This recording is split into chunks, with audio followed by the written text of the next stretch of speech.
What did cavemen actually do all day? Sunrise we rise, no waiting, no dreaming, no machines, sky fire come and we move, always moving, always looking, always knowing that today we live, or today we die.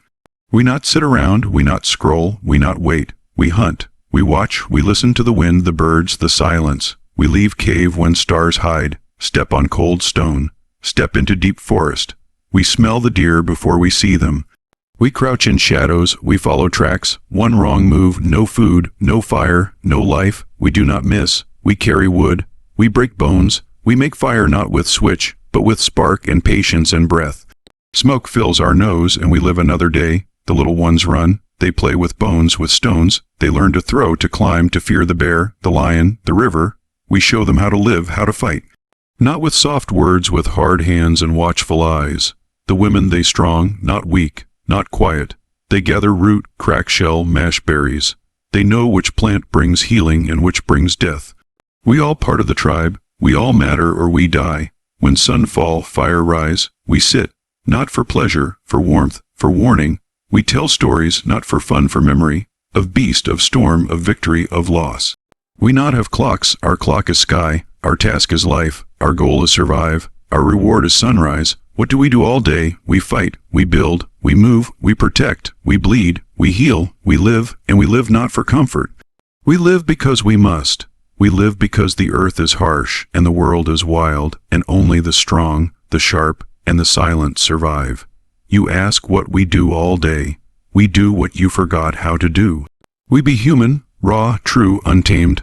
Survival was the priority. Every day was a battle to eat, stay warm, and stay alive. Survival was the heartbeat of every sunrise. The moment light crept over the mountains and pushed away the night, the mind snapped into focus. There were no dreams of tomorrow, only the urgent grip of today. Hunger was not a feeling, it was a law. Cold was not an inconvenience, it was a threat. Every breath, every step was made with the awareness that danger lived in every shadow and food hid in every whisper of the forest.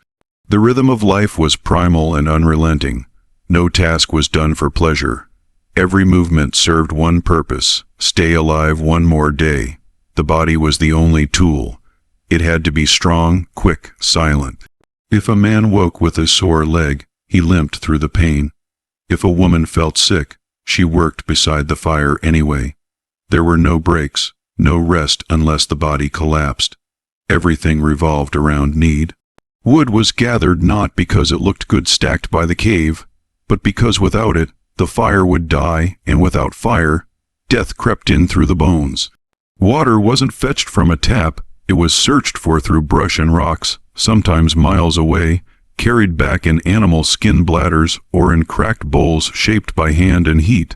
Every eye stayed open to the sky, to the earth, to the brush and tree. Tracks in the mud, a snapped twig, a disturbed patch of grass. These weren't small details, they were clues that could lead to food or warn of a predator. The nose was as important as the spear, the ears were as sharp as the flint knife. Every sense was trained by life and death. The body became a machine of instinct. Reflex replaced hesitation. There was no room for guessing. One mistake could mean no meat. No meat could mean weakness. Weakness could mean death. The children didn't play with toys made by others. They played by mimicking life. Throwing stones was preparation. Climbing trees was training. Wrestling was survival school. They learned not in classrooms, but by watching the hands of those who killed and skinned and survived. Silence was taught early. Noise could scare prey or call in death. Respect for the earth was not a belief system. It was a survival tactic. To waste, to pollute, to act without awareness was to curse the whole group. Selfishness could get everyone killed. Every member of the group mattered. One sick elder, one careless child, one lazy hand, all could shift the balance between life and hunger. Fear was not weakness, it was wisdom. It kept the tribe moving, kept them alert, kept them alive. Pride didn't exist. There was no room for it when thunder cracked and wolves howled in the night. Fire wasn't guaranteed. Shelter wasn't permanent. Food was never promised. The world gave nothing freely. Survival had to be taken, earned, fought for each and every hour. The sun burned in the sky, and the stars watched from above. Hunting and gathering required constant movement, skill, and awareness. Hunting and gathering were not part-time tasks or occasional duties. They were the center of life. From the first breath of morning air to the fading light of dusk, the tribe moved with purpose. Men, women, and even older children had roles to play, each one shaped by the environment, the season, and the hunger gnawing at the stomach. There was no guarantee that today would yield meat, roots, or berries. The only certainty was movement. Stillness meant starvation. Complacency invited death. So the feet stayed calloused, the hands stayed busy, and the mind stayed sharp. The hunt began long before the first spear was raised. It started with signs: hoof prints in the mud, broken twigs, scat drying under the sun. The hunters knew how to read the forest as others read scrolls. They followed trails through rivers, over hills, and into caves, never knowing when the prey would appear or if it would. Tracking was an art passed down through scars, stories, and silent observation. The wind mattered. The way a bird took flight could change the course of the day. Everything spoke if one knew how to listen, but hunting was only part of the picture. While the men stalked game, the gatherers moved in circles around the camp or deep into the wilds. They searched the ground, lifted stones, checked under bark, always alert for signs of life. Edible roots, berries, nuts, insects, all were studied, remembered, and revisited as the seasons turned. Knowledge of what healed and what poisoned was precious, often held by the elders and shared only in trust. One wrong bite could steal breath, cause fever, or kill silently in the night. Weapons were made and sharpened constantly. Spears were carved from wood hardened by fire. Stones were chipped into blades, axes, and scrapers. Every tool had to be tested, every weapon trusted. A dull spear could mean a lost kill.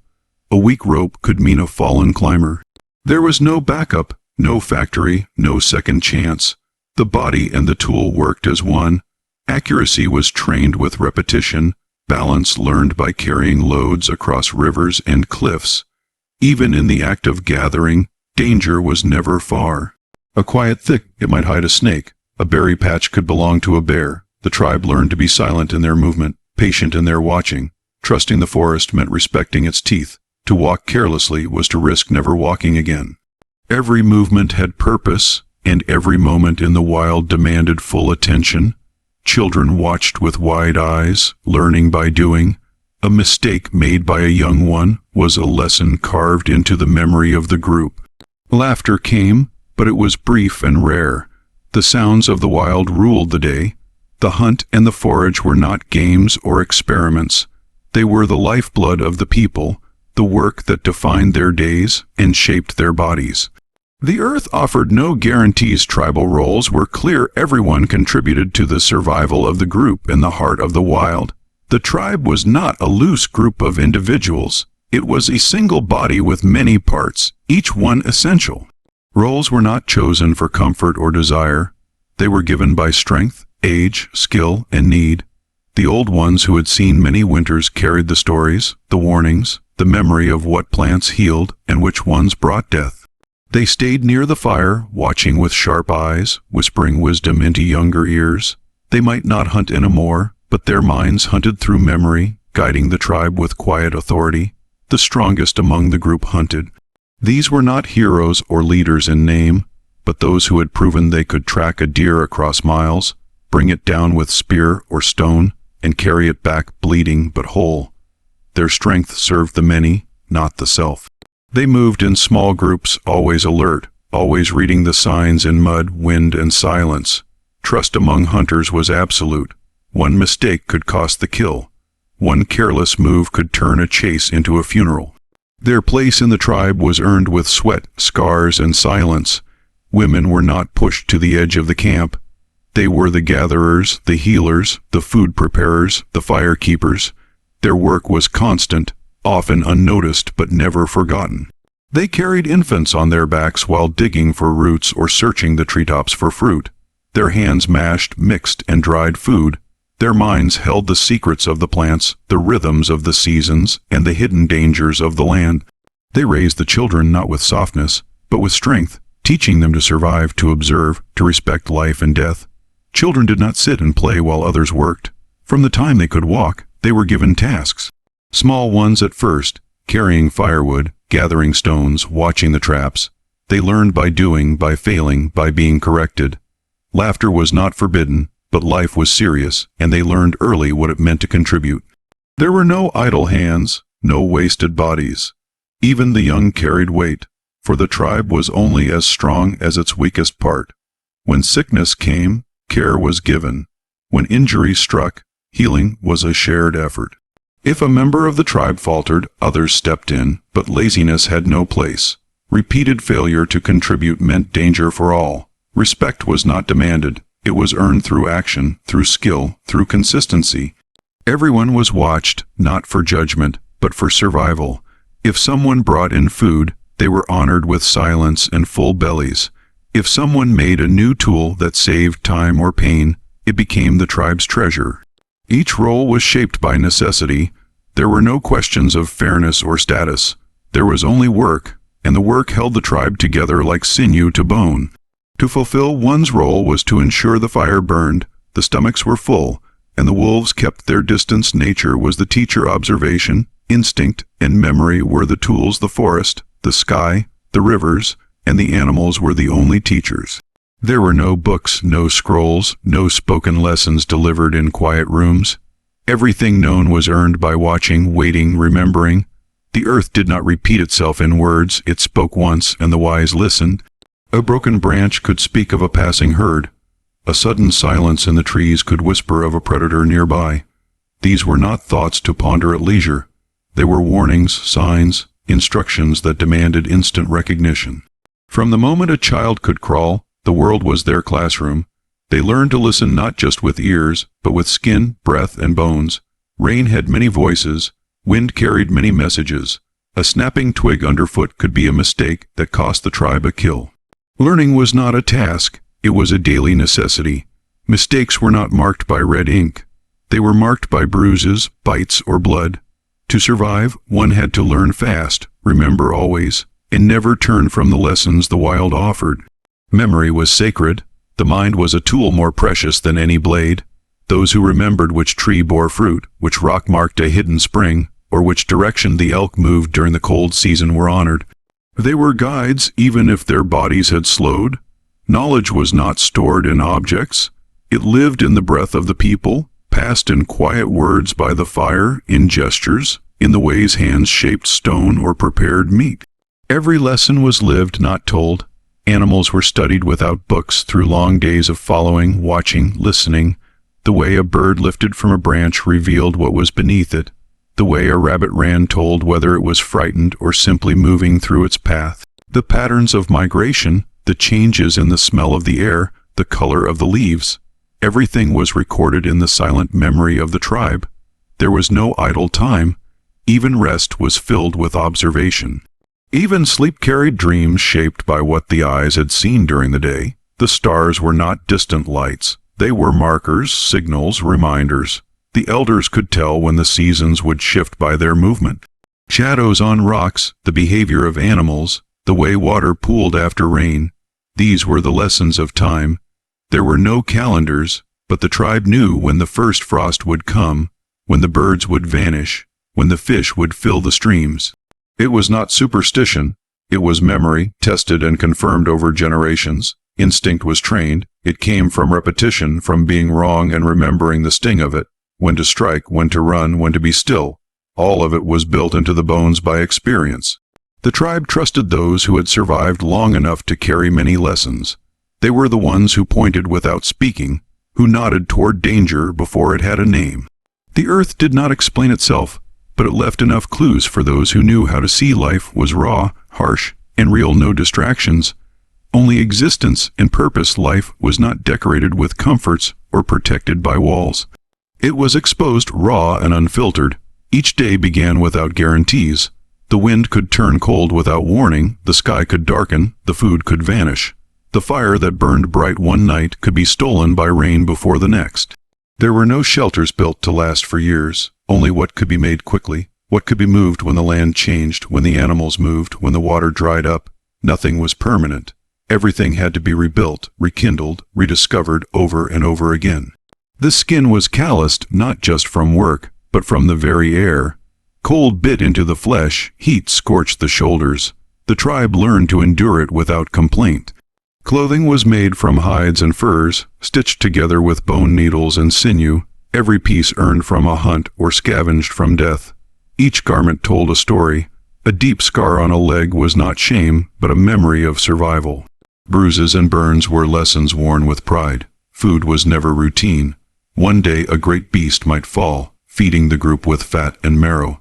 The next day could bring only bitter roots or dried berries, if anything at all.